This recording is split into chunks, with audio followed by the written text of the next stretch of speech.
one counselor. We continue to offer our condolences to those affected. Reuniting the families remain our top priority here on this operation. Please note that Highway 39 of an Old Ingram Loop remains closed to the public.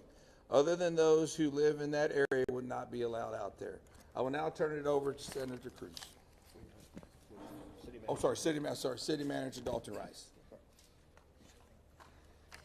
Good morning, Dalton Rice, the City Manager for the City of Kerrville. As everybody knows, we are working in conjunction with the city under a unified command response and again, a lot of devastation. Our hearts go out to the families and the victims. We want to continue to work together as a community. We love the media support on this to be able to communicate that message, communicate family, communicate togetherness, and we really appreciate all the support and helping us be able to do that. Search and rescue, as the sheriff said, search and rescue operations will continue today from Hunt in North Kerr County all the way to Canyon Lake in Comal County. Now, we're only focused on the Kerr County side, but we wanted to talk about that because a linear from Hunt all the way to Comal County in a straight line distance is over 100 kilometers. This is a massive field that is happening, and again, this is unprecedented flood events.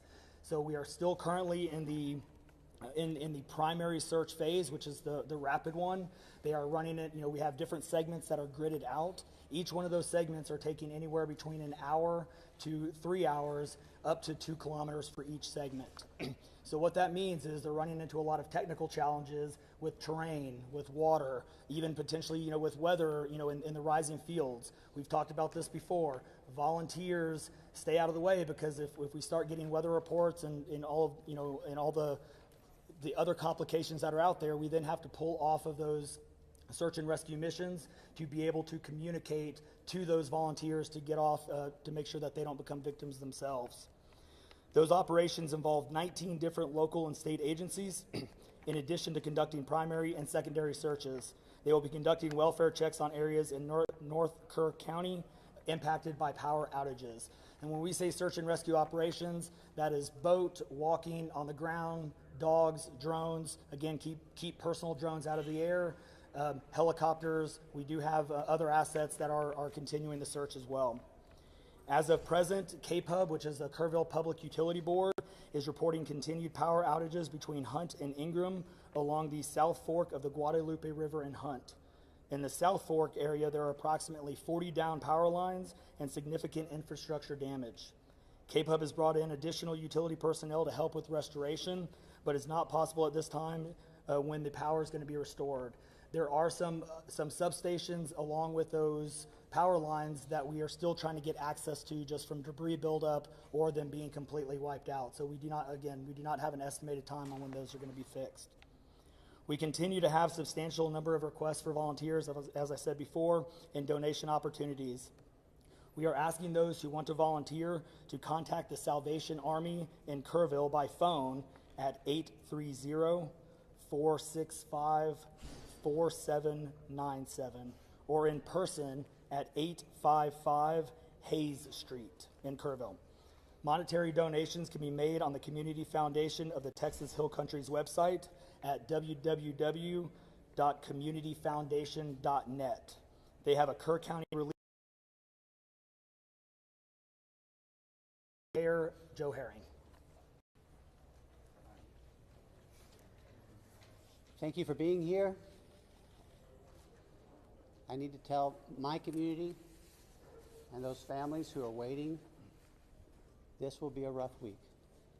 Primary search continues, and we remain hopeful every foot, every mile, every bend of the river. Our work continues. You need to know that we have been blessed with help from the community, from the state, and the nation. We have trained experts who are helping in this effort. If you want to volunteer, it is important that you contact Kerrville Salvation Army and register. Dalton gave that number, but I'm going to give it again.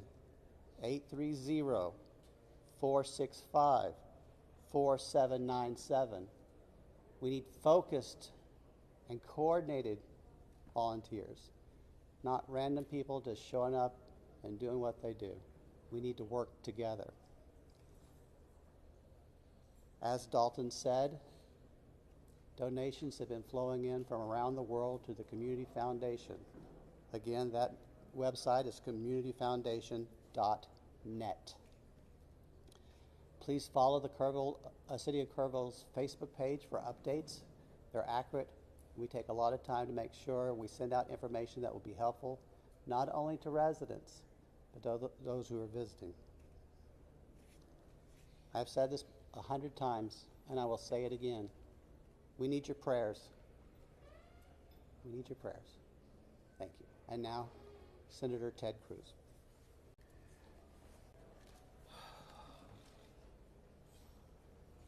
Texas is grieving right now.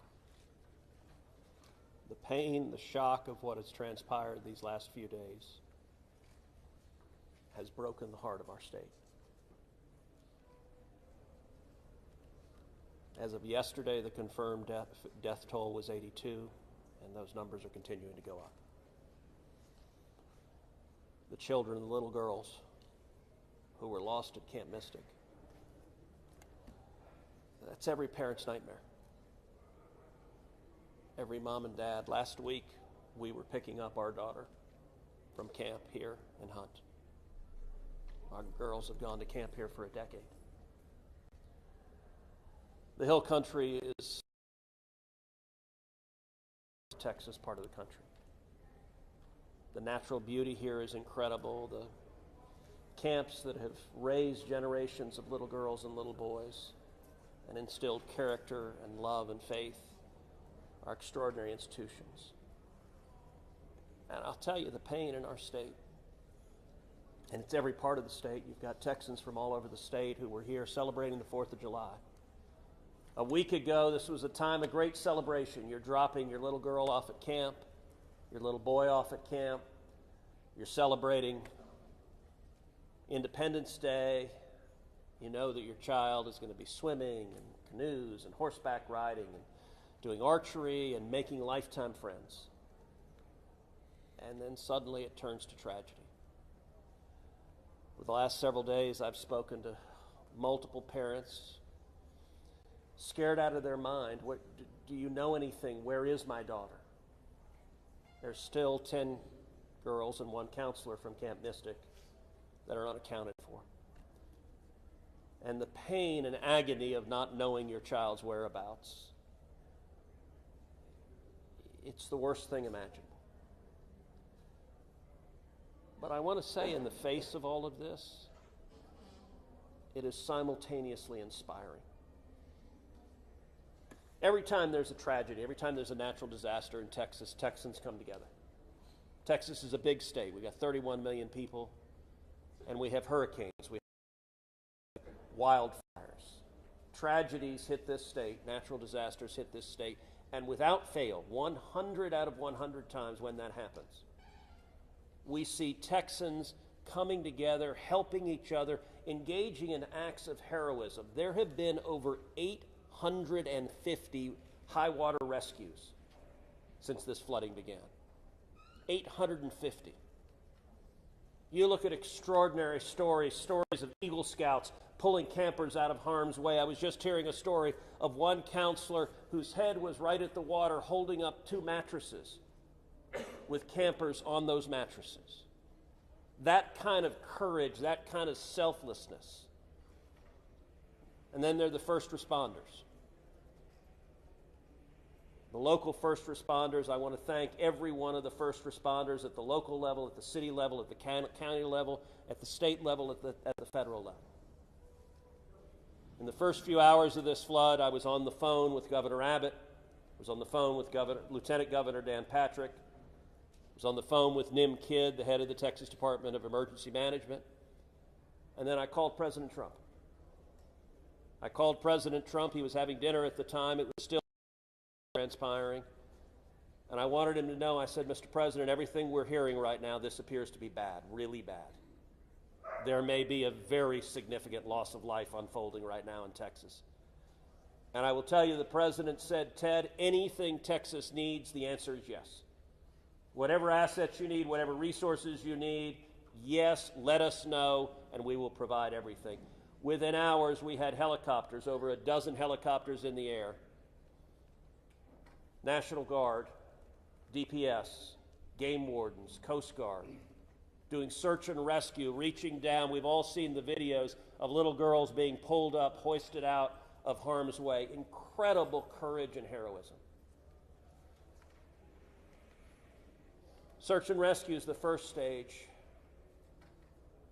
but the process of coming together and rebuilding is going to take longer. And I will say to all the grieving families, to all of those who've gotten the worst news imaginable, that your little girl, she's gone. I will say for many of us, those are friends and neighbors who've lost children. Got multiple kids who go to school with my girls.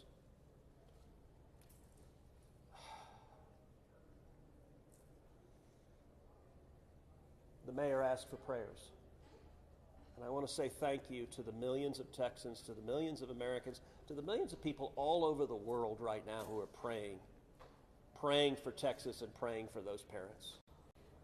Going through this grief, it is going to take love, it is going to take friends and family embracing and hugging and holding them while they weep.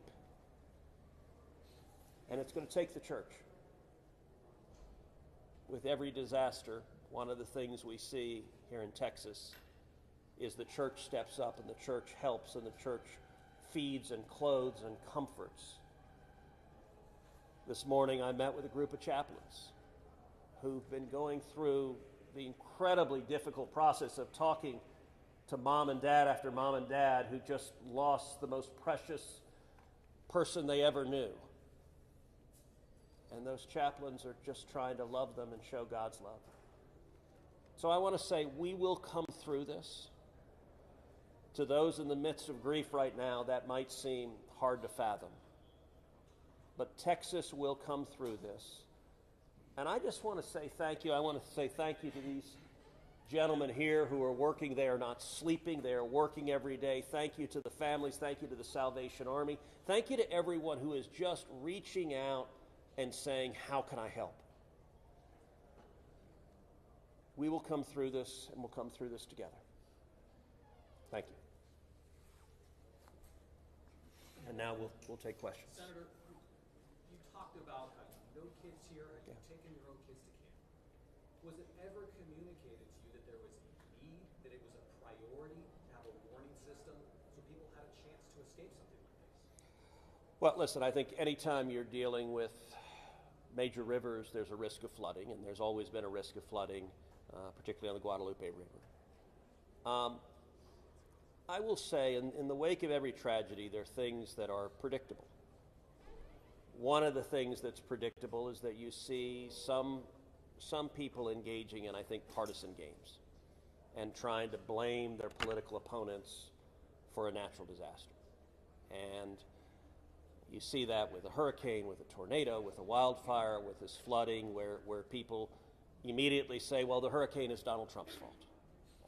Look, I think most normal Americans know that's ridiculous, and I think this is not a time for partisan finger-pointing and attacks. Now, after we come through search and rescue, after we come through the process of rebuilding, there will naturally be a period of retrospection where you look back and say, okay, what exactly transpired? What was the timeline? And what could have been done differently to prevent this loss of life? And that's a natural process. I think it should not happen in a bitter and partisan sense, but it should happen in a reasonable sense of saying, what lessons can we learn? And I will give an example. Houston's my hometown. If you live on the Gulf Coast, we get hurricanes. That's part of living on the Gulf Coast as hurricanes hit. And I do think Texas as a whole has learned over time how to deal more effectively with hurricanes. And so you look here, we know the National Weather Service put out an emergency warning just after 1 a.m. and a second emergency warning just after 4 a.m. Now, obviously, most people at 1 a.m. and 4 a.m. are asleep. And so I think we will have a reasonable conversation about, A, are there any ways to have earlier detection? And some of that, the limits of a flash flood, they're very difficult because they can arise so quickly. But everyone would agree in hindsight, if we could go back and do it again, we would evacuate particularly those in the most vulnerable areas, the young children in the cabins closest to the water.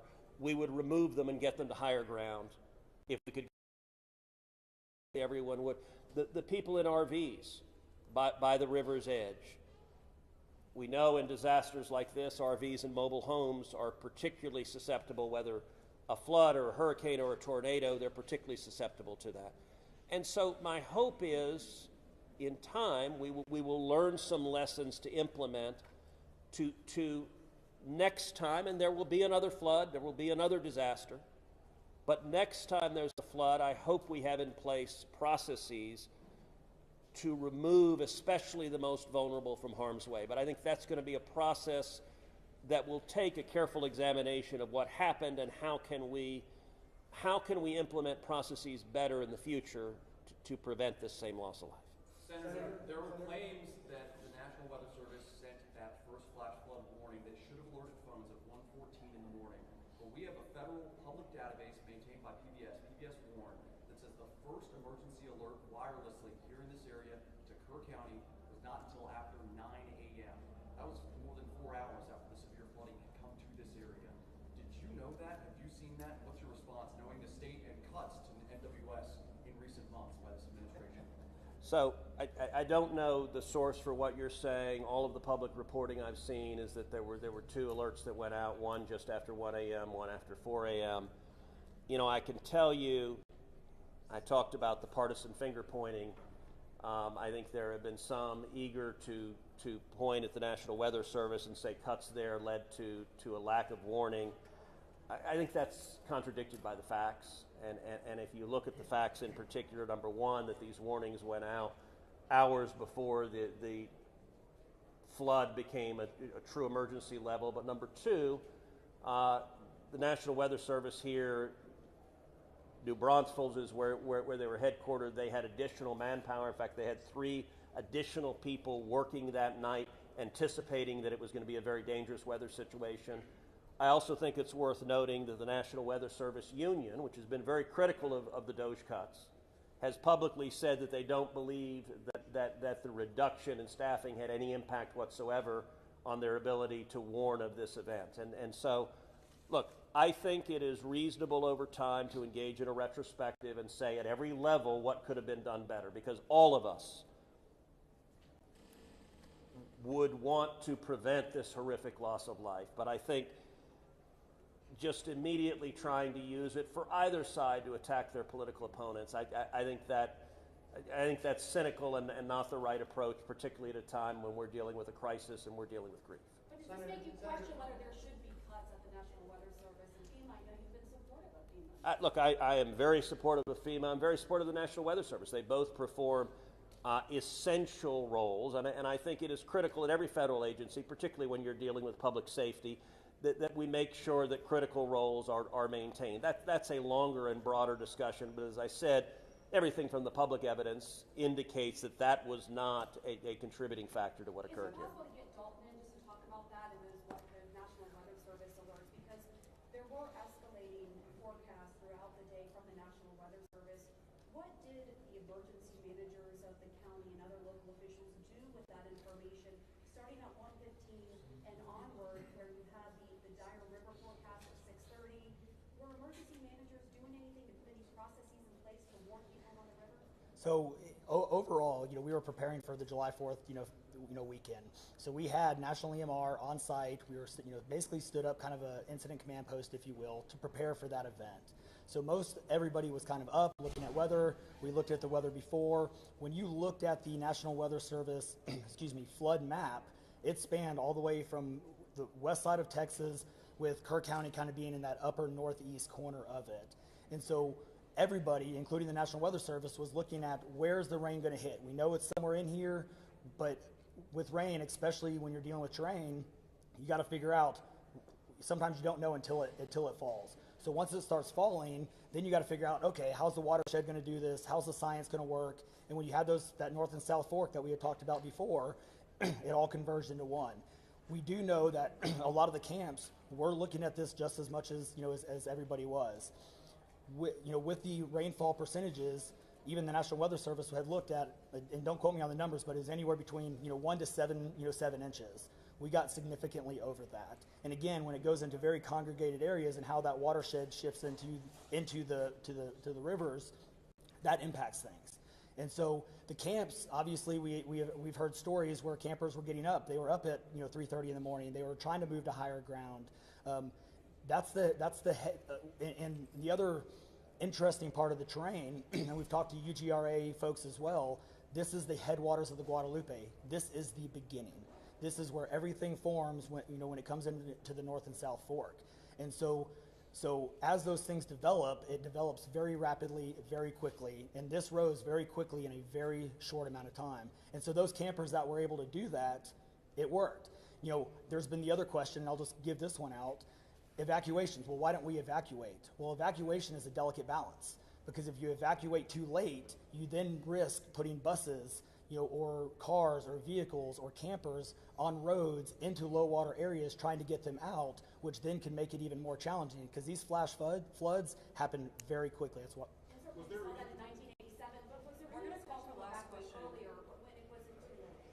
any discussion about that among the officials? So, repeat your question.